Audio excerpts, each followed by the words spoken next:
हमें शुरू से यही पढ़ाया गया था जब जर्नलिज्म में आया था कि जब भी आप कोई स्टोरी रिपोर्ट करें तो उसमें दोनों पहलू, दोनों पक्ष ज़रूर होना चाहिए। एक जिसके बारे में आप रिपोर्ट कर रहे हैं उनकी भी बातें, और एक जिनके खिलाफ आप रिपोर्ट कर रहे हैं उनकी भी बातें। और असल में जर्नलिज्म यही है कि अगर किसी एक स्टोरी पे आप बात कर रहे हैं तो उसके अगर दो किरदार हैं तो आपको दोनों तक अप्रोच करना चाहिए। बेशक बात ना करें, आप अपने सवाल छोड़ दीजिए, लेकिन जब आप दोनों पहलू की बात सुनते हैं तो फिर सामने बहुत सारी चीज़ें आती हैं और फिर उसके बाद सवाल भी आते हैं। जो पटना नीट छात्रा का मामला चल रहा है, आपको पता है किस तरीके से पटना पुलिस ने शुरुआत में इस केस का क्या हश्र किया और बहुत सारी चीज़ें आ रही थी। मैंने लगातार आपको कहानी भी सुनाई। फिर मैंने सोचा कि इस पूरे मामले की जो जांच कर रहे हैं, जो पटना पुलिस के सीनियर अफसर हैं, उनमें से किसी एक से बात की जाए, इसलिए कि ताकि मैं खुद ही समझ सकूं कि मामला है क्या। तो कोशिश रंग लाई। एक ऐसे पुलिस अफसर से मेरी बात हुई जिन्होंने इस केस की पूरी कहानी सुनाई। अब आगे कहानी सुनाऊं उससे पहले यह भी आपको बताना जरूरी है कि एक तो उनका नाम ले नहीं सकता क्योंकि उनसे वादा किया है। नंबर 2, अब वो एक पुलिस अफसर है तो उन्होंने पुलिस का ही पक्ष रखा, बट मैं भी सुनना चाहता था कि ये कहानी है क्या, सच्चाई क्या है। तो जो शुरू में मैंने कहा जर्नलिज्म के दोनों पहलू होने चाहिए, वही आज आपके सामने पेश करने की ईमानदारी से कोशिश करूंगा। पहला पक्ष पुलिस का है, बिहार पुलिस का। और जैसा मैंने कहा कि इस केस की जांच से जुड़े जिन इस केस के बारे में सारी जानकारी है उनसे मेरी बात हुई थी, तो उनका पूरा पक्ष क्या है वो रखूंगा। लेकिन उस पक्ष को सुनने के बाद मेरे अंदर बहुत सारे सवाल थे जो मैंने उनसे लास्ट में पूछे, बट वो सवाल के जवाब नहीं मिले। तो पहले उनकी कहानी और फिर उस कहानी का पोस्टमार्टम और उस कहानी के बाद जो सवाल उठ रहे हैं, जो अधूरे हैं वो। तो दोनों पहलू, दोनों पक्ष के साथ इस कहानी की शुरुआत करता हूँ। पहले बिहार पुलिस का पूरा वर्जन, जो जाहिर सी बात है ऑफ द रिकॉर्ड आपको सुना रहा हूँ। जिस नीट छात्रा की हम बात कर रहे हैं ये एक नाबालिग लड़की थी। 2023 में ये पहली बार पटना आई थी पढ़ाई करने के लिए। जब ये पटना आई थी तब इसने 10th का एग्ज़ाम पास किया था।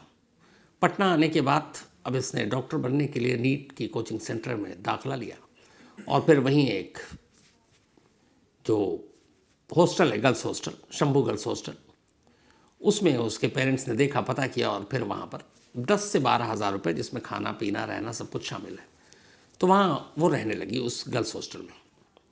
ये कमरा बहुत ही छोटा, मतलब जो पटना में आमतौर पर इस तरह के गर्ल्स हॉस्टल होते हैं उसमें दूर दराज से, गांव से भी लड़के लड़कियां बच्चे पढ़ने के लिए आते हैं। तो बस ये समझिए 3 फीट बाई 5 फीट का ये कमरा है। तो 3 फीट बाई 5 फीट कितना हो सकता है आप उसका अंदाज़ा लगा सकते हैं।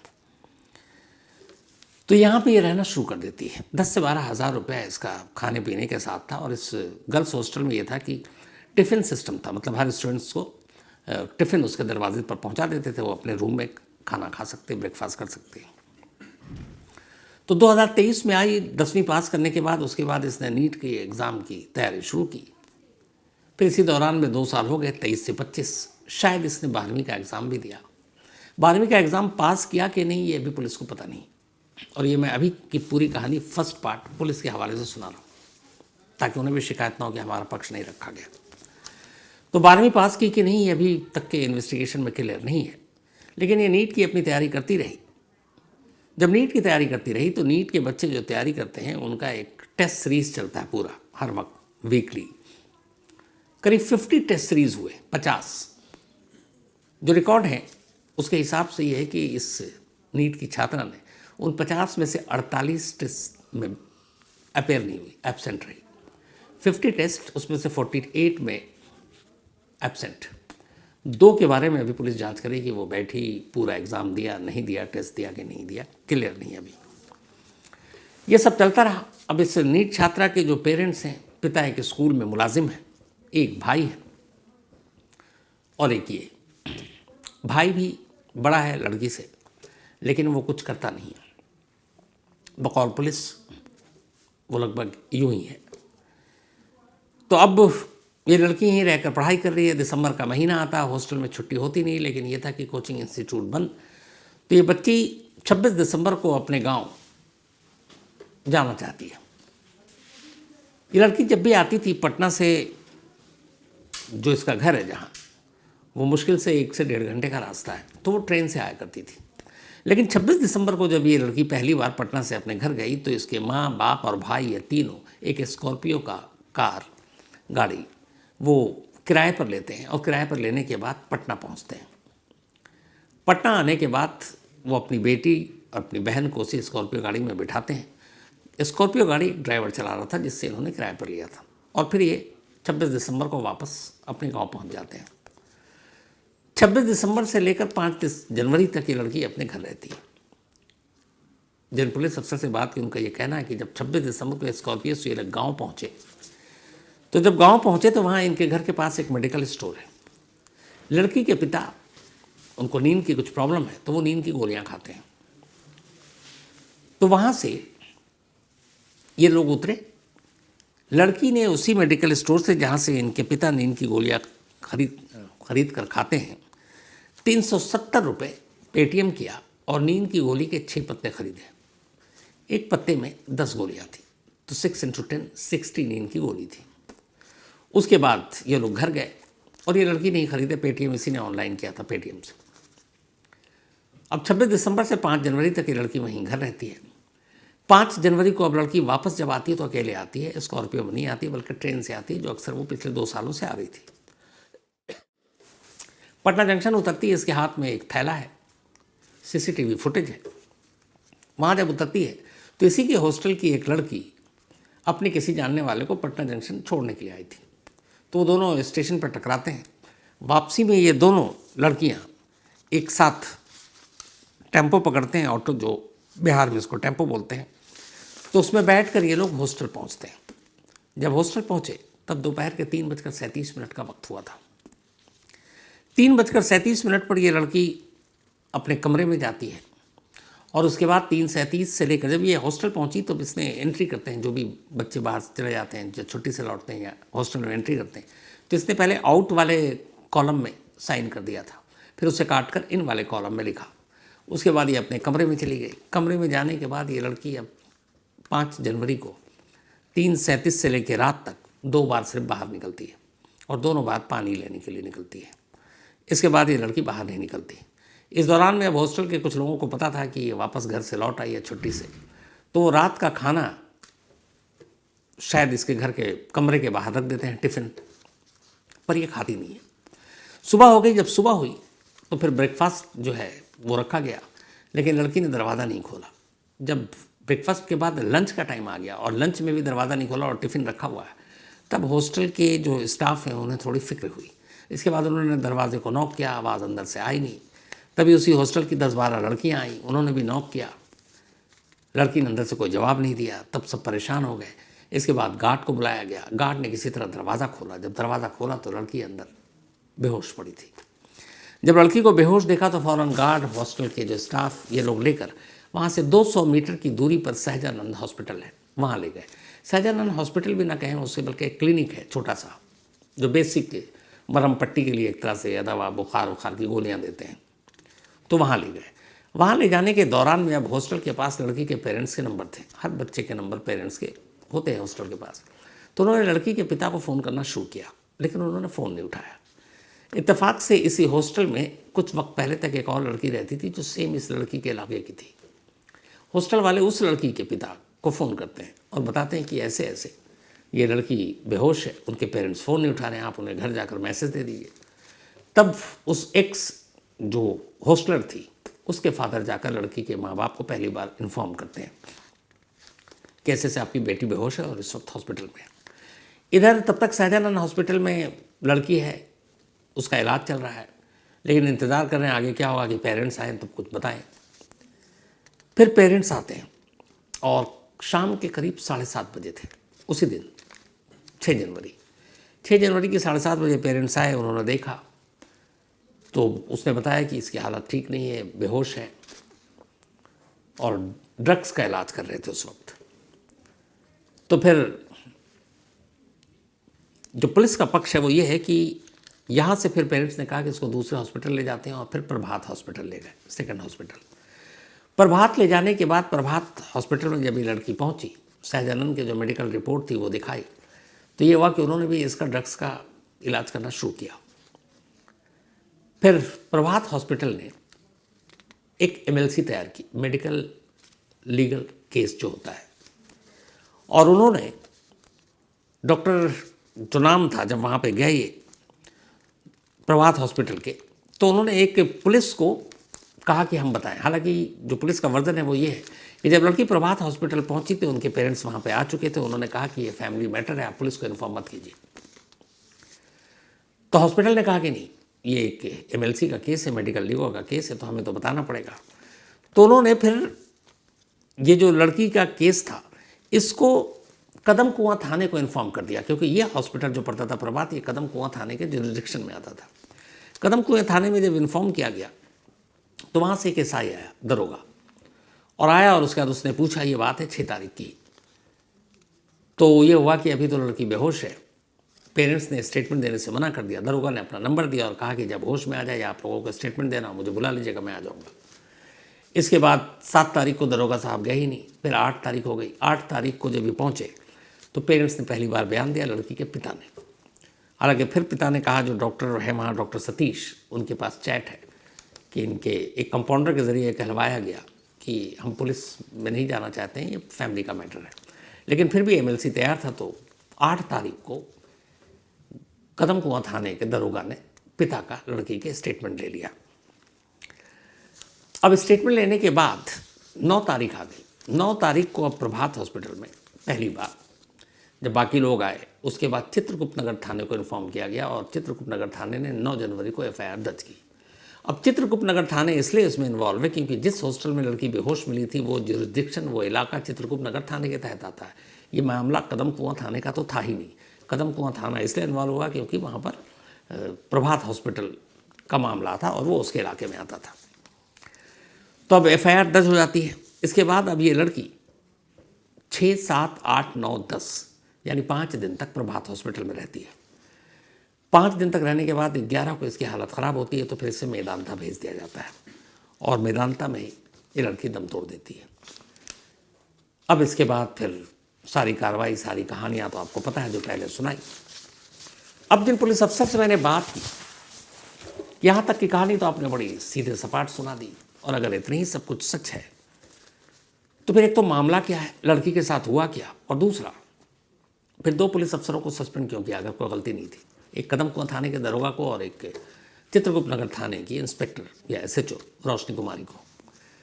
तो उन्होंने इन दोनों के बारे में एक दलील दी। उन्होंने कहा कि कदम कुआं थाने के दरोगा को इसलिए सस्पेंड किया गया कि जब पहली बार प्रभात हॉस्पिटल वो पहुंचा और उसने एमएलसी देखा कि एक लड़की आई है जिसका ड्रग्स का इलाज चल रहा है, शायद जान देने की कोशिश की है, तो उसका थाना या उसका जुरिडिक्शन नहीं था, लेकिन उसका फ़र्ज़ था कि वो फ़ौरन चित्रगुप्त नगर थाने की को इन्फॉर्म करे कि ऐसा ऐसा केस है और ये आपके जुरिडिक्शन में आता है क्योंकि वो हॉस्टल आपके तहत है। तो कदम कुआं थाने ने चित्रगुप्त नगर थाने को ये इन्फॉर्मेशन पास नहीं किया और दरोगा साहब बैठ गए कि एक लड़की है, ठीक है, अभी जिंदा है और ड्रग्स का केस है, तो इसमें क्या इन्फॉर्म करना, मतलब कोई केस ही नहीं है। तो इसीलिए कदम कुआं थाने के दरोगा को सस्पेंड किया गया कि जैसे ही एमएलसी और इस लड़की के बारे में 6 तारीख को उसको पता चला था, उसको फ़ौरन चित्रगुप्त नगर थाने को इन्फॉर्म करना चाहिए था क्योंकि ये उनका केस था, लेकिन उसने किया नहीं। तो फिर चित्रगुप्त नगर थाने की एसएचओ को क्यों सस्पेंड कर दिया गया अगर सब कुछ सीधा मामला था? तो जिन पुलिस अफसर साहब से मैंने बात की उनका कहना था कि चित्रगुप्त नगर थाने की गलती ये थी कि उन्हें इस हॉस्टल में और इस लड़की के साथ क्या कुछ हुआ अगले 3 दिनों तक कोई जानकारी ही नहीं थी। तो जांच से जुड़े इन पुलिस अफसर के हिसाब से रोशनी कुमारी को ये पता होना चाहिए था कि उनके थाने के तहत एक हॉस्टल में ऐसा ऐसा मामला हुआ है, एक लड़की बेहोश मिली है, हॉस्पिटल में है, ड्रग्स का इलाज चल रहा है, लेकिन उन्हें 9 तारीख तक पता ही नहीं था, इसीलिए इनको सस्पेंड किया गया। तो ये 2 कार्रवाई की सफाई तो उन्होंने दे दी। अब जाहिर सी बात है, मेरा सिंपल सा सवाल था कि लड़की को हुआ क्या था। तो ये सब जो मैं आपको बता रहा हूँ ये मेरा वर्जन नहीं है, ये बिहार पुलिस के उन अफसर का वर्जन है जो इस पूरे केस को जानते हैं, जो जांच के हर एक पहलू से वाकिफ़ है। इसके बाद मैं अपने ऊपर आऊँगा। तो उनका कहना था कि ये लड़की जब 26 दिसंबर को पहुँचती है तो वहाँ उस मेडिकल स्टोर से दवा खरीदती है, नींद की गोली, जहाँ से इसके पिता लेते थे क्योंकि वो गोली नींद की खाते थे। इनका ये कहना था कि लास्ट दिसंबर से ये सोशल ने मीडिया पर, इंटरनेट पर ये सर्च कर रही थी कुछ मेडिसिन जिसमें साइनाइड से लेके पैरासीटामोल तक शामिल है। अब क्यों, कोई क्यों सर्च करेगा? तो बिहार पुलिस का ये पक्ष था कि इस लड़की के कमरे से इसके एक डायरी मिली है और उस डायरी में ये लिखा हुआ कई जगह पर कि मैं अपने माँ बाप को धोखा दे रही हूँ, मैं शायद उतना अच्छा पढ़ नहीं रही हूँ, मेरा बड़ा भाई भी कुछ नहीं कर पाया, मैं भी कुछ नहीं कर पा रही हूँ, पैसे के खर्च भी हो रहे हैं। ये डायरी में कुछ जगह लिखा हुआ है। और फिर ये सारी चीज़ें का सर्च इंटरनेट पर। फिर ये भी है कि जो ये मेडिसिन लेकर आई उसको भी इसने सर्च किया था पटना में रहते हुए, लेकिन ले नहीं पाई। जब ये पिता के साथ गई 26 दिसंबर को, तब वहाँ से उसने खरीदा। बिहार पुलिस का ये भी कहना है कि उस कमरे से, जिस कमरे में लड़की बेहोश मिली थी, सेम मेडिसिन के 3 खाली पत्ते मिले। 5 मतलब 6 उसने खरीदे थे बल्कि, और 3 खाली पत्ते, 3 या उसने कितने 6 पत्ते खरीदे थे 60, 3 खाली मिले। अब 3 खाली का मतलब होता है एक पत्ते में अगर 10 तो 3 में 30 गोलियां गायब थी। और ये पत्ते केयरटेकर ने उठाकर लड़की के मामा को दिया और लड़की के मामा ने फिर पुलिस को दिया। बाकी के 3 पत्ते के बारे में इनको जानकारी नहीं है कि वो कहाँ है। तो ये 3 पत्ते दिए। उनका कहना है कि जब ये सहजानंद हॉस्पिटल गई, उसके बाद प्रभात हॉस्पिटल गई और फिर मेदांता गई, इन तीनों जगह पर ड्रग्स का ही इलाज चल रहा था। अब सवाल ये है कि चलिए ड्रग्स का इलाज चल रहा था, नींद की गोलियां मिली, सारी चीज़ें मैं पुलिस के उससे कहानी सुना रहे हैं वो। मेरा सवाल था कि ये सारी चीज़ें हैं वो अगर एक तरह से लाइफ से मायूस थी या फिर डिप्रेशन में थी, पढ़ाई लिखाई सही नहीं थी, 50 में से 48 टेस्ट दिया नहीं, लेकिन जो पोस्टमार्टम रिपोर्ट है जिसमें उस लड़की के जिस्म पर जख्मों के निशान मिले वो कहाँ से आए? जो फॉरेंसिक रिपोर्ट है जिसमें ये है कि उसके अंदरूनी कपड़ों पर जो स्पम मिले हैं वो किसके नमूने हैं, कौन है वो? तो ये कहाँ से? एक लड़की अगर मान लीजिए 1% को कि डिप्रेशन में है या कुछ भी है और वो मतलब जान भी देना चाहती है, लेकिन वो अपना रेप खुद थोड़ी कर सकती है, तो ये कहाँ से आए? अब इस पर पहले बिहार पुलिस की सफाई सुनिए। उनका कहना है कि जो पोस्टमार्टम रिपोर्ट, अच्छा उससे पहले कि जब पुलिस ने सफाई दी और ये कहा कि कोई रेप की कोशिश या सेक्सुअल असॉल्ट नहीं हुआ, वो कहानी कहाँ से आई? तो इनका कहना था कि जब प्रभात हॉस्पिटल की जो लेडी डॉक्टर थी, सबसे पहले उसने ये बात की और उसने ये बात डॉक्टर सतीश को बताई। डॉक्टर सतीश ने फिर रोशनी कुमारी को बताई, जो SHO थी रोशनी कुमारी ने ASP को बताई, ASP ने SSP को बताई, लेकिन पोस्टमार्टम रिपोर्ट ने पलट दी। तो पोस्टमार्टम रिपोर्ट में जब पूछा कि जख्मों के निशान के बारे में, उसके जिस्म पर नोचने खसोटने इस टाइप के सारे जख्म हैं, तो इनका कहना था कि पोस्टमार्टम रिपोर्ट में बहुत सारे ऐसे जख्म थे जो पुराने थे, 6 जनवरी के पहले के। रिपोर्ट में डॉक्टर ने उन जख्मों को भी गिन दिया और बिहार पुलिस ने इसीलिए अब उस पोस्टमार्टम रिपोर्ट के हवाले से एम्स पटना को एक रिपोर्ट देने को कहा है कि आप हमें ये बताएं कि इसमें कौन से जख्म नए हैं और कौन से जख्म पुराने हैं, मतलब कौन से 5-6 जनवरी से पहले के हैं, कौन से 6 जनवरी के बाद के हैं। खैर, अब वो एम्स जो भी रिपोर्ट दें। अब सवाल ये है कि फिर जो फॉरेंसिक रिपोर्ट है कि स्पम मिले वो क्या है और लड़की के साथ हुआ क्या? तो फिर यहाँ पे वही वो पुलिस वाला अपना जो बयान होता है, स्टेटमेंट, कि अभी हम कंक्लूज़न पर नहीं पहुँचे हैं, जैसे ही कंक्लूज़न पर पहुँचेंगे तो फिर क्लियर हो जाएगा, उसके लिए कुछ जांच अभी जारी है। तो ये थी उन सीनियर पुलिस अफसर की ज़ुबानी सुनाई गई इस केस की पूरी कहानी, जो मैंने लगभग हूबहू आपको सुनाई, और वो मैंने इजाज़त लेकर उनसे सुनाई। बस उनकी रिक्वेस्ट ये थी कि आप मेरा नाम नहीं लेंगे, तो मैं नाम बिल्कुल भी नहीं ले रहा हूँ, इतनी मर्यादा रखनी चाहिए और ये ट्रस्ट भी होना चाहिए। लेकिन ये वो अफसर है जिनके बारे में आपको सिर्फ इतना बता दूं कि इस केस में जो कुछ भी है, जो हो रहा है, जो हुआ है, उसकी सारी जानकारी है इनके पास, क्योंकि ये जुड़े हुए हैं उस केस से। तब ये तो पूरा पक्ष आ गया इस लड़की का, बाकी सारी चीज़ें। अब सवाल ये है कि पुलिस के इस वर्जन में कहाँ कहाँ झोल है। अभी बीच में आपको बताया था कि इस मामले में कुछ लोगों के DNA टेस्ट के लिए सैंपल लिए जा रहे हैं। उसमें खबर ये भी आई थी कि इस हॉस्टल के इर्द गिर्द 5 जनवरी को कुछ लड़के दाखिल होते हुए दिखाई दिए। इन पुलिस अफसर का कहना है कि 26 दिसंबर से लेकर 6 जनवरी तक के CCTV के फुटेज इस हॉस्टल के हमारे पास है और ये हम वक्त आने पर दिखा देंगे सभी को। उनका कहना है कि 5 जनवरी से लेकर 6 जनवरी तक इस हॉस्टल के अंदर कोई भी मेल, लड़का और मर्द की बात नहीं कर रहा, कोई भी मेल एंट्री नहीं किया है और उसके डॉक्यूमेंट्री एविडेंस है हमारे पास। इनका कहना है कि इनके पास सारे सीसीटीवी फुटेज हैं जो पटना जंक्शन पर उतरते से लेकर सहजानंद प्रभात हॉस्पिटल सभी के हैं। तो बकौल पुलिस इस हॉस्टल के अंदर कोई मेल दाखिल नहीं हुआ। लड़की भी उस हॉस्टल में दिखाई दी है 5 जनवरी को आते हुए और 6 जनवरी तक है, लेकिन 2 ही बार वो कैमरे में कैद हुई क्योंकि कमरे से फिर बाहर नहीं निकली।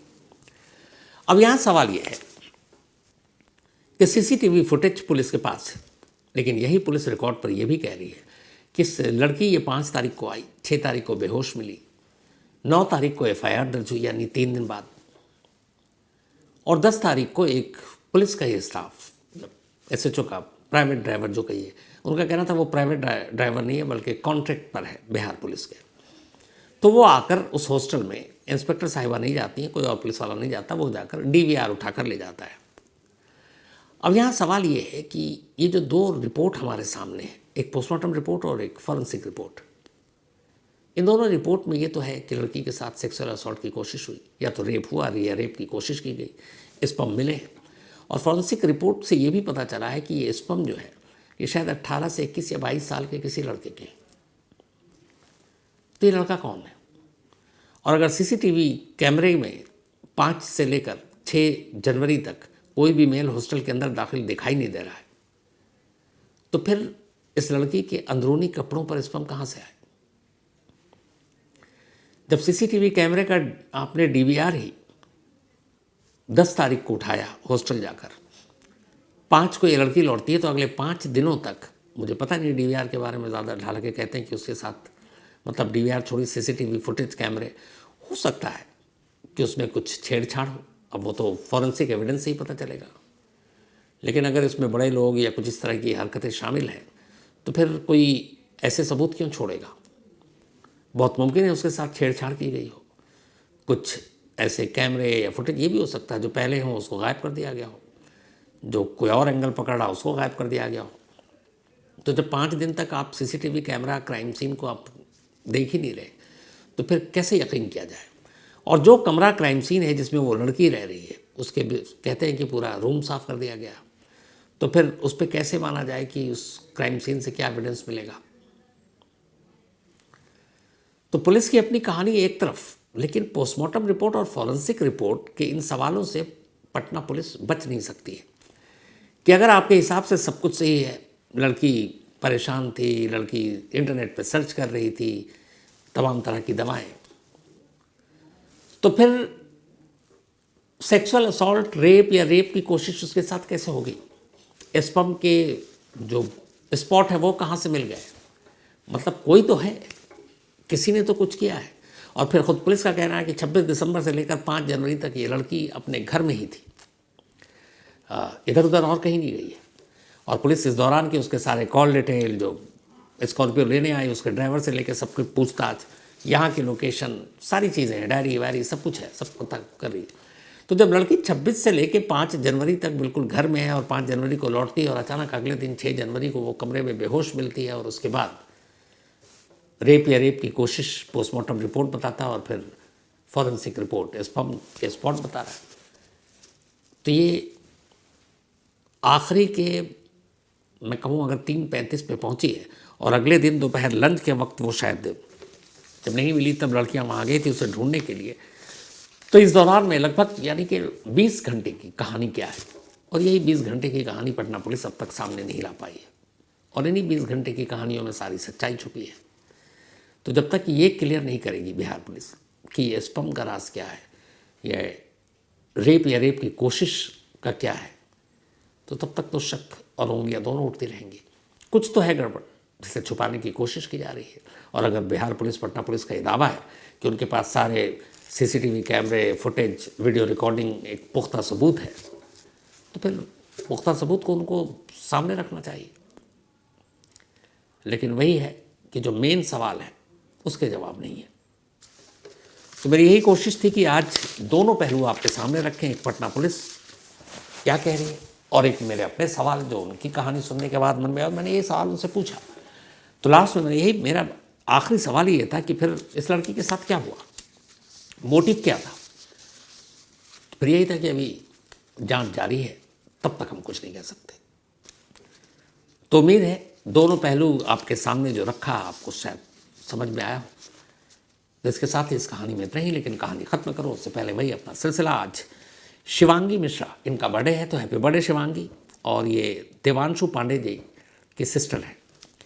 साथ ही आर्या स्वरित साहू, इनका भी आज बर्थडे है, तो हैप्पी बर्थडे आर्या, हमेशा अच्छी रहो, खुश रहो। और ये सीताराम साहू साहब के बेटे हैं रमीज़ा का भी आज बर्थडे है, तो हैप्पी बर्थडे रमीज़ा। और ये सुफियान सिद्दीकी की बेटियाँ हैं, बल्कि ये बिलेटेड हैप्पी बर्थडे, पहले भूल गया था। इसके अलावा गुरेकम, इनका भी आज बर्थडे है, तो हैप्पी बर्थडे गुरेकम। और ये सतवीर साहब के बेटे हैं। तो इसके साथ ही कहानी में आज इतना ही। अब आपसे मुलाकात होगी कल रात 9 बजे किसी नई